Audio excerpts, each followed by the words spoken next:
PNS Tughril नाम है दहशत का, खौफ का, समंदर को चीरते हुए दुश्मन के पैरों के नीचे से जमीन निकाल देने वाला।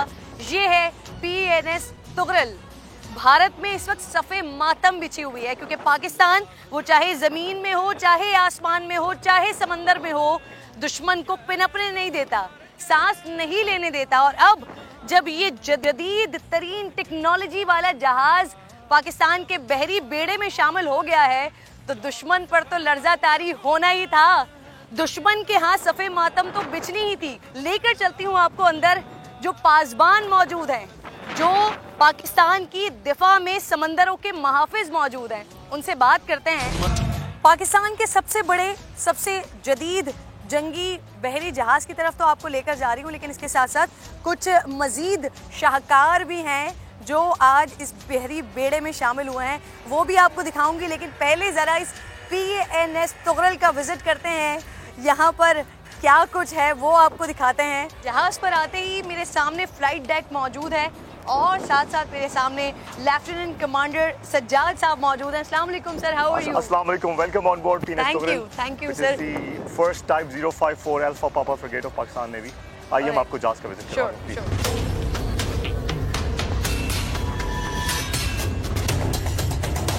यहाँ पर मैं देख रही हूँ वो सारी चीज़ें आका अलैहिस्सलाम की हदीस मुबारक जो एक मुसलमान की, एक मोमिन की शान होती है, बहादुरी, जुर्रत, दलेरी, उसके बारे में जो अल्लाह रब्बुल जलाल ने कुरान पाक में फरमाया, या फिर आका अलैहिस्सलाम की हदीस मुबारक, वो उस जज्बे को मज़ीद बढ़ाने के लिए यहाँ पर मौजूद है।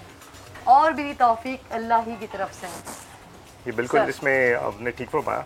तो इसी तरह जहाज़ का मोटो भी अभी आपके सामने है कि वमा तौफीकी इल्ला बिल्लाह।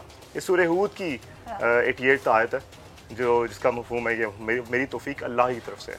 और ये जहाज़ की कैपेबिलिटी जितनी की भी हो, लेकिन जब तक अल्लाह की तौफीक हमारे साथ नहीं होगी तो मोमिन बिल्कुल जहाज़ पे उस तरह से निकल नहीं पाता। खूबसूरत बात। फोर्सेस की लाइफ आसान नहीं होती और यहाँ पर आकर मुझे ये मालूम होता है, ये एहसास होता है, अपने अंदर भी वो जवानों वाला जज्बा महसूस होता है। जी, सबसे पहले हम आपको अपने कमांडिंग ऑफिसर की कैबिन में लेके जाते हैं। This is our captain's cabin. Alright, अस्सलाम वालेकुम सर। वालेकुम अस्सलाम, welcome on board Tughril. Thank you. आइए प्लीज।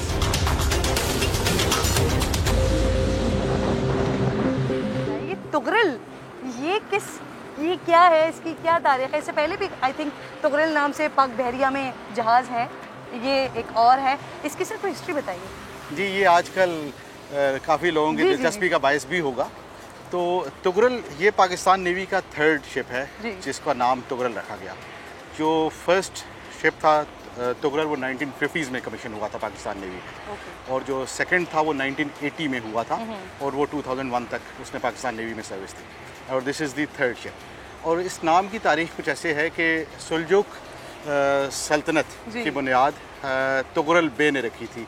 ये 11th सेंचुरी से लेके 14th सेंचुरी तक जो अभी present day Iran, Iraq, Syria और parts of present day Turkey है, इस पे वो मुहित थी और वो अपने ज़माने का मिलिट्री जीनियस कहलाता था। तो पाकिस्तान नेवी ने उसी के नाम पे फर्स्ट टाइम 1950s में तुगरल नाम रखा था। कैप्टन शाही, इसकी क्या खुसूसियात हैं, क्या क्या ये कर सकता है? अल्हम्दुलिल्लाह ये एक मल्टी मिशन कैपेबल शिप है। Anti air warfare, anti surface warfare, anti submarine warfare और इसके अलावा लैंड अटैक वॉरफेयर में भी ये स्पेशलिस्ट है। हमारे पास लॉन्ग रेंज डिटेक्शन की कैपेबिलिटी मौजूद है जिसमें हम एरियल टारगेट्स को डिटेक्ट न सिर्फ डिटेक्ट कर सकते हैं बल्कि उनको डिस्ट्रॉय करने की भी भरपूर सलाहियत रखते हैं। उसके अलावा सुपरसोनिक क्रूज मिसाइल से लेस है ये जहाज़ लॉन्ग रेंज एंटी सरफेस के लिए और लैंड अटैक के लिए। और आप दोस्त को डिटेक्ट करने की और डिस्ट्रॉय करने के लिए हमारे पास मल्टीपल ऑप्शंस मौजूद हैं। तो मैं अगर आपको ये कहूँ कि नेवल वॉरफेयर की तकरीबन तमाम रोल्स ये जहाज़ बखूबी अंजाम दे सकता है तो बेजाना हो। ये माशाल्लाह पाकिस्तान नेवी का इस वक्त टेक्नोलॉजिकली सबसे एडवांस्ड और एक जिसको मैं कहूँ कि बहुत पोर्टेंट प्लेटफॉर्म है। और अल्हम्दुलिल्लाह आज से पहले जो हमारे पास शायद वो टेक्नोलॉजी उस लेवल की टेक्नोलॉजी अवेलेबल नहीं थी जो इस शिप के आने से हमें अवेलेबल हुई है। और दुश्मन क्योंकि आपको को अंदाज़ा है कि उसने अपने नेवी पे बिलखुसूस बहुत हैवी इन्वेस्टमेंट की है गुज़श्ता 2 दिहाइयों में, और उसने एक एज हासिल करने की कोशिश की थी। तो अल्हम्दुलिल्लाह तुगरल की कमिशनिंग से और हमारे और जदीद प्लेटफॉर्म्स की कमिशनिंग से हमने ताकत के तवाज़ुन को बरकरार रखा है, बल्कि मैं कहूँगा कि हमें एज हासिल हो गया है। Wow great sir. आप दोस्त की आपने बात की, तो आप दोस्त भी शामिल होनी है बहरी बेड़े में, वो भी आ रही है सर? कितनी आप दोस्त आ रही हैं? जी, इससे तुगरल क्लास शिप्स के ये this is the first ship. इसके बाद 3 और जहाज़ इस तरह के हमारे फ्लीट में शामिल होंगे। उसके अलावा हमारे पास सबमरीन्स के इंडक्शन का भी प्रोग्राम है। सर अभी हम चाइना से जहाज़ ये एक आ गया है मज़ीद 3 फ्लीट में शामिल होने, लेकिन क्या हम खुद इस पर काम कर रहे हैं कि मुस्तक़बिल करीब में हम खुद इस तरह की टेक्नोलॉजीज़ बना रहे हों? जी बिल्कुल। पाकिस्तान नेवी ने इससे पहले कराची शिपयार्ड में शिप की कंस्ट्रक्शन भी की है, और हमारा डिज़ाइन हाउस भी काम कर रहा है, और एक फास्ट अटैक क्राफ्ट मिसाइल अपनी तकमील के आखिरी मराहिल में है, जो जल्द हमारे बेड़े का हिस्सा होगी, जो कि मुकम्मल तौर पे पाकिस्तान में डिज़ाइन हुई है। और इस लेवल का जहाज़ की अगर आप बात करें तो पाकिस्तान नेवी इस लाइन पे काम कर रही है, जो कि बहुत जल्द आप ये खबर सुनेंगे कि हमारे अपना डिज़ाइन करदा शिप और बना हुआ हमारे फ्लीट का हिस्सा हो। Thank you very much sir. हम चलते हैं ज़रा मज़ीद आगे।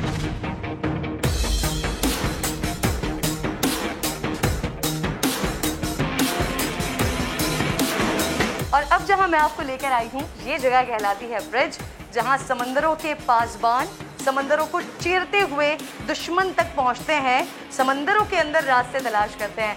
मेरे साथ यहाँ पर मौजूद हैं लेफ्टिनेंट कमांडर आयत। अस्सलाम वालेकुम। आई एम सो सॉरी, आप कुछ कर रहे थे, मैंने आपको डिस्टर्ब किया, बट मुझे ये जगह देखनी थी, दिखानी थी, और आपसे पूछना था कि लोग तो सैटेलाइट के थ्रू आसमानों में रास्ते तलाश करते हैं, ज़मीनों पे सड़कें बनती हैं, समंदर में कैसे आप रास्ते निकालते हैं भाई? जी, टेक्नोलॉजी काफ़ी एडवांस हो चुकी है। अभी ग्लोबल पोजीशनिंग सिस्टम्स और जीपीएस वगैरह आ गए हैं, ऑटोमेटिक इंफॉर्मेशन सिस्टम, जिसकी वजह से आपको लाइव सैटेलाइट के थ्रू पोजीशन मिलती रहती है। तो जब हम सी में जाते हैं तो हमारे पास जीपीएस होते हैं, जिस तरह हमारी पुरानी नेविगेशन होती थी सितारों की मदद से, वो वाले आलात भी हम अपने साथ रखते हैं as a standby. But basically हम जो जदीद आलात हैं, जिसमें जीपीएस आ कहता है, बेदू सैटेलाइट नेविगेशन करते हैं, और ये इसको पिलोरस बोलते हैं, जो कि आपके जैरोज हैं, जो आपको सी के अंदर डायरेक्शंस देते हैं 360, तो हम उसकी मदद से रास्ते तलाश। अच्छा, ऐसी भी कोई टेक्नोलॉजी या इस तरह का भी आप लोगों का कोई सिस्टम के दुश्मन के रडार में आए बगैर कहीं से भी, जैसे हम सड़कों पर करते हैं उमूमन,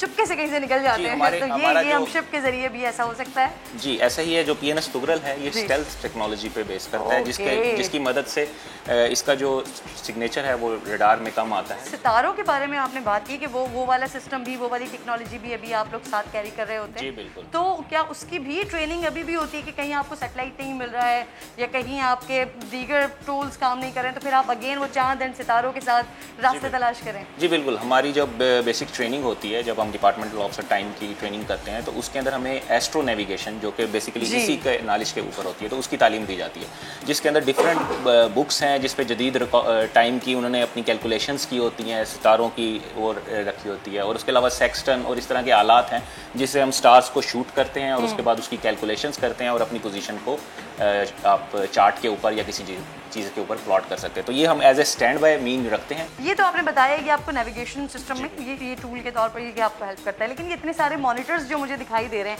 और स्पेशली ये स्टीयरिंग गाड़ी में तो होता है, ये क्या, और शायद क्या गियर वियर भी है साथ में? नहीं, ये स्टीयरिंग है, हाइड्रोलिक स्टीयरिंग होता है, तो आप इसके जरिए से जहाज़ की मूवमेंट को कंट्रोल करते हैं। यहाँ डेडिकेटेड एक सिपाही बैठता है, जो कि एक ऑफिसर ऑफ द वॉच उसको डायरेक्शंस दे रहा होता है। इस कमरे से आप लोग जहाज़ की मूवमेंट, उसका कंट्रोल, ये सब कर रहे होते हैं, लेकिन जो आपका जो दुश्मन के लिए कमरा है वो दूसरा है, वो कहीं और है। जी, जिस तरह आपका एयरफोर्स के अंदर आपका कॉकपिट होता है, ये जहाज का, नेवी के जहाज के लिए उसको ब्रिज बोलते हैं, तो आपकी सारी कंट्रोल जो प्रोपल्शन वगैरह वो यहाँ। ऑलराइट। और अगर कभी कोई ऐसी सिचुएशन पैदा हो जाती है, लड़ाई हो रही है, दुश्मन के ऊपर वार किया जा रहा है, तो आपका कंट्रोल आपका उस रूम के साथ? जी, हम यहाँ से हमारी कम्युनिकेशन होती है, हम कोऑर्डिनेट करके जो भी है काम। Okay, thank you lieutenant commander आयत। अब मैं आपको लेकर चलती हूँ, इसी बहरी बेड़े में कुछ हेलीकॉप्टर्स भी शामिल हुए हैं, और जहाँ से हम आए थे वहाँ पर हेलीपैड भी है, तो हेलीकॉप्टर्स की तरफ चलते हैं।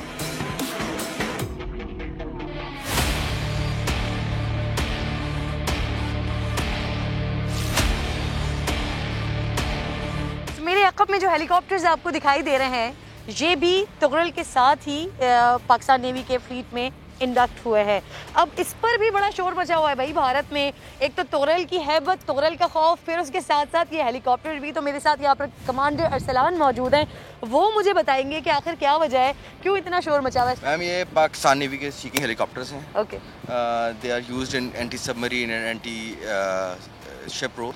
इसके अलावा कमांडो इंसर्शन। अभी रिसेंटली हमने 10 हेलीकॉप्टर्स जो हैं ये और एक्वायर किए हैं। इससे पहले भी हम लोग हेलीकॉप्टर्स हमारे पास थे, उसके बाद हमने 2 और लिए थे, जिसमें हम स्पेशल ऑपरेशंस भी करते हैं, एंटी शिप रोल में भी यूज़ करते हैं और एंटी सबमरीन रोल में भी इनको यूज़ किया जाता है। मैं इसके अंदर भी कमांडर साहब जाना चाह रही हूँ ताकि मैं ज़रा अंदर से भी दिखा सकूँ।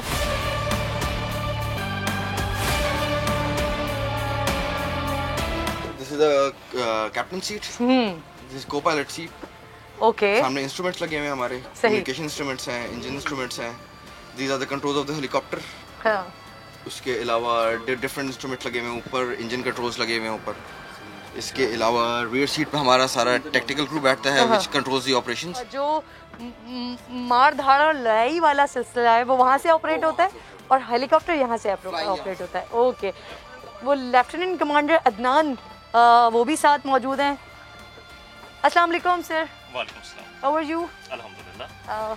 अटैक तो नहीं करेंगे? ऐसी पोजीशन पे, ऐसी सीट पे आप बैठे हुए हैं। सीट बिलाशुबा ये ऐसी ही है। हमारे पास यहाँ रडार है, बहुत पोटेंट रडार है। इससे basically I can see the picture of the whole sea. Sea पे भले से वो सबमरीन अगर सरफेस हुई है या शिप्स है, उसके खिलाफ आपको ये रडार बहुत कारगर साबित होता है उसके खिलाफ। Okay. इसके अलावा इसके साथ में मजीद अगर मैं मिसाइल अटैच कर लूँ तो मिसाइल पे अगर मैंने अटैक करना है तो वो भी इसी स्टेशन से उस पर अटैक किया जा सकता है। ये जहाज़ कैपेबल है मिसाइल साथ लेके जाने का और वी कैन डू बोथ। इसके अलावा इस जहाज़ में अगर आप मेरे साथ आएँ तो जी। इधर हमारे पास विंचिंग स्टेशन है।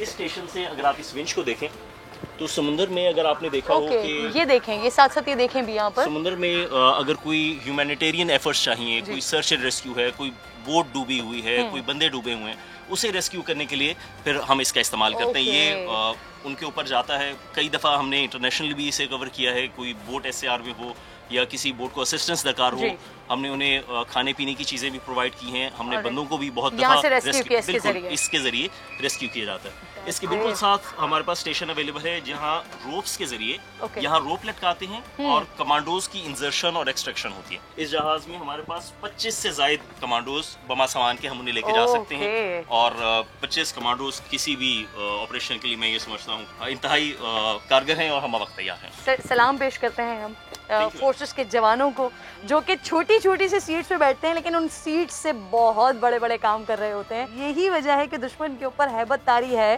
कि एक तो पाकिस्तान फोर्सेस का अज़्म, जुनून और फिर वो जदीद से जदीद टेक्नोलॉजी से लेस होते जा रहे हैं।